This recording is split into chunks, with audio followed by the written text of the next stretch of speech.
Guys, nandito tayo ulit sa Daou Agri Industrial Sale, no? So, naglagay lang sila ng net, pero yun, mababasa nyo naman siguro, no? Daou Agri Industrial, no? Dito yan sa Daou, malapit dito sa toll gate ng papasok ng NLEX. Tapos dito yung Daou Bus Terminal. So, pinakita ko na to dati sa vlog nung bumili tayo ng compressor. At dito rin ako bumibili ng mga power tools ko, no? Lalo na pag naka-sale mura dito, tulad ng mga Lotus, Inco, makita. Yung mga Lotus at Inco pag naka-sale, yung drill and grinder nila is tag 1K lang. So nandito tayo ngayon para bumili ng cement mixer, no, yung one bagger. At ang makina is Honda kasi naka-sale si Honda ngayon. So bago tayo pumasok, papakita ko muna sa inyo yung kanyang yung one bagger niya, no. Ito yung kanyang kaha. So ayan, makikita niyo dito sa labas naka-display syempre. Sa labas sila kasi sa loob puro power tool, no. So ganito, ito ang tawag dito is machine press. Itong machine press, makikita nyo, molded siya. Ito naman, welded type.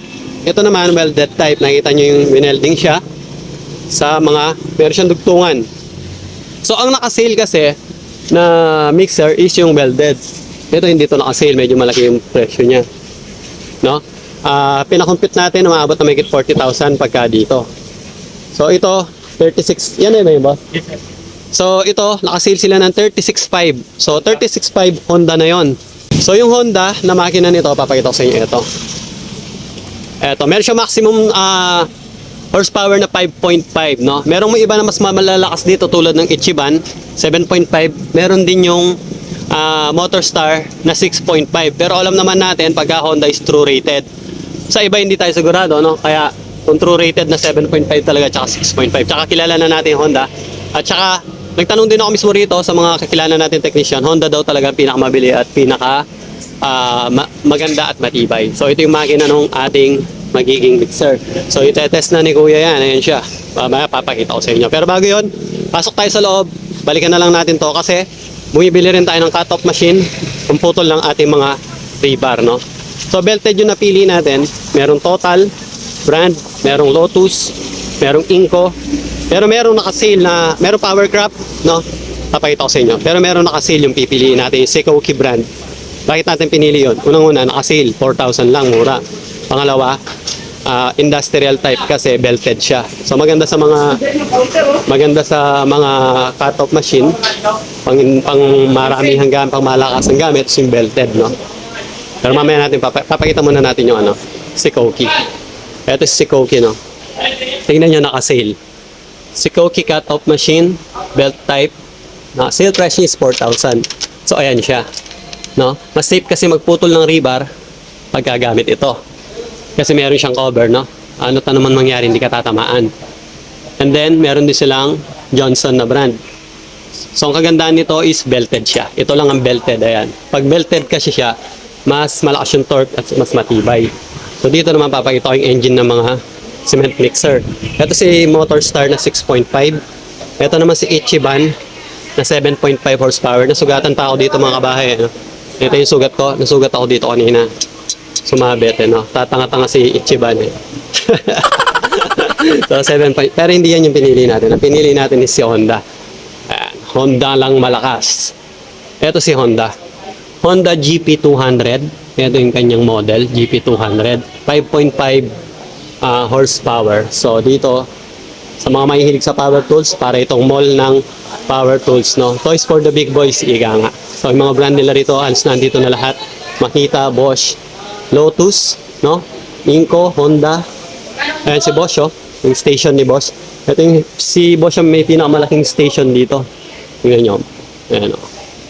Bosch. Oo nga pala, no? Yung bibili nating mixer, yung cement mixer, tsaka itong cut-off, no? Pinapabili lang sa atin to ng ating boss. So tayo ay napag-utusan lang, kaya tayo nandito.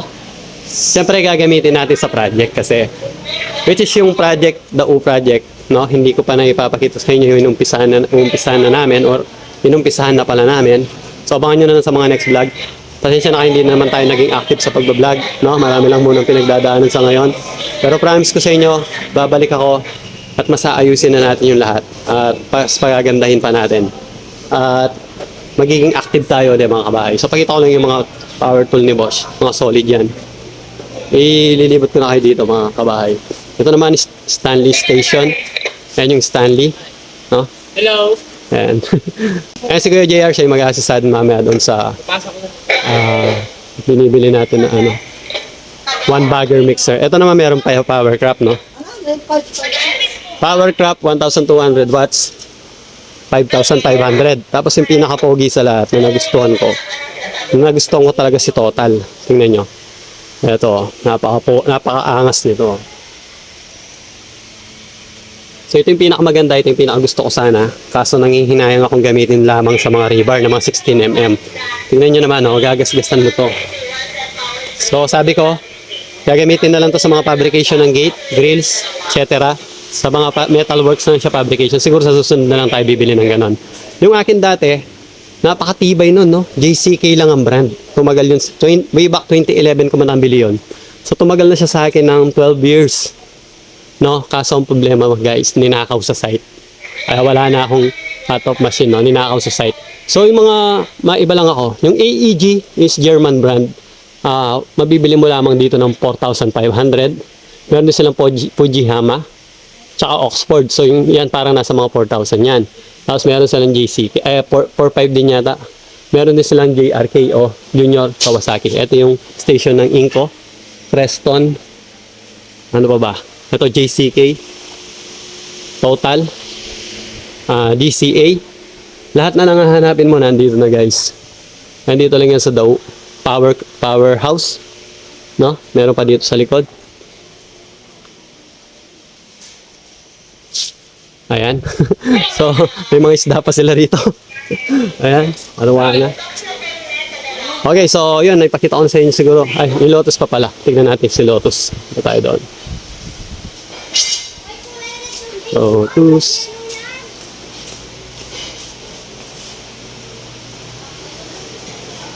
Kaya nga pala si Makita yun nando sa harap. Number 1. Makita number 1. Nando sa harap yung kanyang. Meron din silang ano rito, Husqvarna. Ayan o. Husqvarna, mga ano naman siya, grass cutter. Pakita ko sa inyo si Lotus. Ito yung Lotus naman. Lotus is 6.5, no? Cut-off machine. Ayan. Pero syempre, nakapili na tayo ng ito AEG German brand ito. Dito ko rin binili yung Diden ko dati, yung unang-una kong vlog nung pandemic. Unang-una kong vlog, nag-unboxing ako ng Diden welding machine. Nabili ko nung time na yun ng 4,500. Yung 200 amps. So, isa dito is 200 amps at yung isa dito is 300 amps. 300 amps ito may handle. So, napakaraming inverter welding machine dyan. Pero ito talaga ang brand ko, Diden. So, subok ko na yan. Napaka-solid yan, guys. So, ito naman si Steel. Si Steel is more on, alam ko si Steel sikat sa kanyang mga chainsaw. Saka grass cutter. Sikat si Steel sa mga chainsaw. Alam na mga nag-chainsaw yan. Tingnan nyo naman. Yan. Full Steel yan. So yun guys, no, napakarami ko na sinabi, napakarami mahina rito. Gusto ko lang ipakita sa inyo kasi baka sa mga malapit sa Dao, no, or kahit Manila pa kayo, pwede kayong bumiyay kasi Dao Terminal lang yun dito. Baka interesado kayong pumasyal dito. Hanapin nyo lang sa Dao Terminal, pagtanong nyo, Dao Agri Industrial Sale. So dito yan, sugi tayo dito. Alright? So balik tayo dun mamaya dun sa ating mixer. Ayan guys, no, shoutout kay Kuya Alvin, siya yung prepare ng ating makina para sa ating one bagger mixer. Ayan na si Honda GP160 pala. Siya pala yung 5.5 horsepower. Pero meron pala yung GP200 is parang maximum torque is 2.5, so lamang siya ng 1 horsepower, no? Pero dahil dun sa nakasale ito yung package na nandoon. Pero malakas daw ito, sabi ni Sir Alvin, no? So dahil ito yung motor, tinanong natin ano yung maintenance niya at kung ano yung una natin dapat gawin. So ang unang dapat gawin dahil motor ito, makina, kailangan din siyang i-break-in para siyang motorsiklo, ganun, no? So kailangan niya daw ng 5 hours running time na break-in period, no? So kahit putol-putol yon, isang oras, tapos pahinga, mamaya isang oras, or tuloy-tuloy na 5 hours, walang problema na. Basta ma-break-in siya, and then after break-in, change oil. Change oil siya, pang motor oil din ang gagamitin. Tapos, kahit anong motor oil daw pwede, no? Yung ginagamit natin pang change oil ng mga motor. Tapos, after ng break-in na 5 hours, change oil ka. Ang ilalagay mo naman na amount is 500 ml o kalahating litro. So, ito na ilalagay na yung makina sa ating 1 bagger na mixer. So, yung kulay red yung atin, no? Kasi mas mahal to, abot ng 40,000. So, pag hindi naka-sale si Honda, umaabot siya ng parang nasa 45,000 pag hindi naka-sale, no, mga kabahay. Merong mas mura, nakapagtanong ako, tulad ng Motorstar. Motorstar, nakahanap ako dito sa Rem Variety Store, yung binagbilang ko dati ng jackhammer. Umaabot lamang ng 34,500, no, yung Motorstar nila. Tapos yung Ichiban, nasa 36 din yan eh. Hindi ko lang alam magkano last price nila. So, naglalaro sa ganun. Dati, 25 makakuha ka na. Pero matagal na kasi yun, no? Mga kabahay, mga 2018 pa yata yun, no? Bago mag-pandemic. Napakamahal na talaga ngayon. So, kung gusto nyo pumasyal dito, Daw Agri Industrial, no? Hanapin nyo lang yan. Along the highway lang yan, papunta to ng NLEX, tollgate, at ito papunta ng bus terminal. So, yan, papakita ko mamaya pagka tinetesting na ni Kuya Alvin, no? Shoutout ko din kay Ma'am Ina, nag-assist sa atin kanina sa loob, okay? Ayan na guys, testingin na natin ating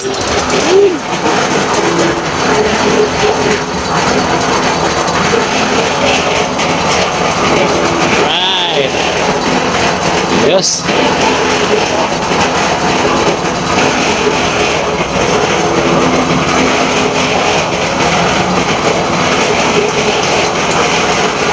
Yun o.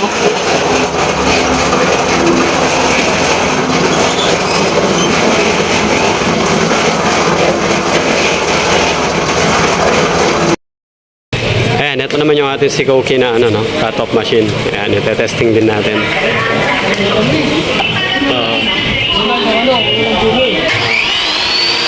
Yun, no? Okay, pwede na yan. Ayos. So, ayan, okay na. Nakapagbayad na tayo mga kabay, no? Ayan. Shoutout kay Ma'am Ina. Siya yung nag-assist sa atin. At ito na tayo sa project.